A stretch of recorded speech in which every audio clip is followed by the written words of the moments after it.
আজকে আবারও জ্বর এসেছে, তো সেই জন্য ওষুধ খাচ্ছি। তো শরীরটা এত খারাপ যে কোনো কিছু করতেও ভালো লাগছে না। আর দেখো, এই সময় আমার বর এসে গেছে দোকান থেকে। তো এসে থেকেই তো জ্বালানো শুরু হয়ে গেছে, একটু শান্তি দেয় না। দেখো, এদিকে মেয়ের সাথে খেলতে হচ্ছে, মেয়েকে ভোলাতে হচ্ছে।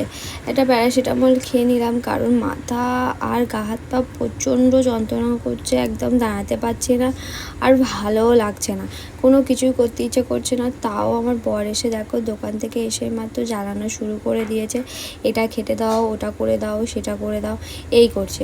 তো সকাল সকাল একদম বিকালবেলা 5টার দিকে, 5:30টার দিকে আমি রুটি আর ডিমের কারি করে দিয়েছি। তো সেটাতে হবে না, ডিমের কারি করেছি বলে তাতেও ওর হচ্ছে না, আরও একটা তরকারি করে দিতে হবে। এরকম করলে আর ভালো লাগে বলো? আর ভালো লাগছে না, এত রাগ হচ্ছে, নিজের খেতেও ইচ্ছা করছে না, আমার মাথা যন্ত্রণায় ছেড়ে যাচ্ছে। এবারে চলো, আমি ভাবছি আমি খেয়ে নেবো। তো সেখানে ওর খেতে দিতে বসেছি, সেখানেও প্রবলেম।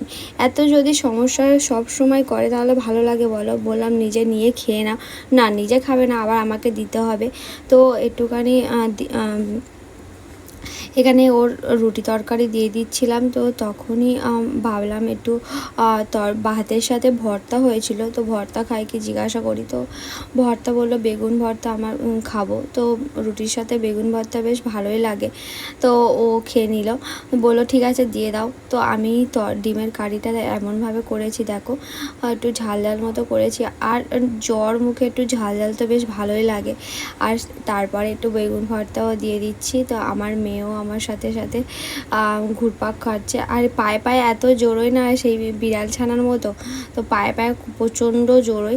তো আমি এখানে শরীর খারাপ সত্ত্বেও আমার মাথাটা এত ধরেছে যে একেবারে হবে না। বললাম এরম নিয়ে যাও, তো না, ওতেও হবে না, বললো আমার দই দে।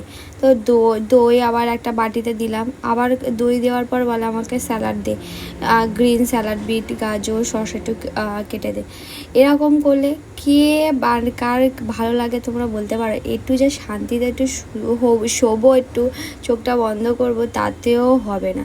তো দেখো আমার বর আমার ওপর কেমন করছিল।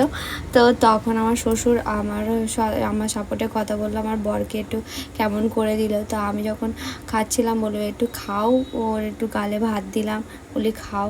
তো তখন বললো ভালো হয়েছে, তোর হাতের মাখাটা খুব ভালো হয়, আমি একটু খাই। তো সবসময় আমাকে আমার বর বকলে আমার শ্বশুর আর শাশুড়ি সবসময় আমার পরেই কথা বলে, আর আমার বরকে বকে দেয়। তো আবার লাস্টে আমার বর বলে তো সবসময় এটা খুব বড় একটা বাজে অভ্যাস হয়ে গেছে, আমার ওর সাথে ঝগড়া করবি আর বাবা মা তুই সাপোর্ট পাবি। এই বলে সারা দিনটা কাটলো, আর সারা দুপুর ভোর এই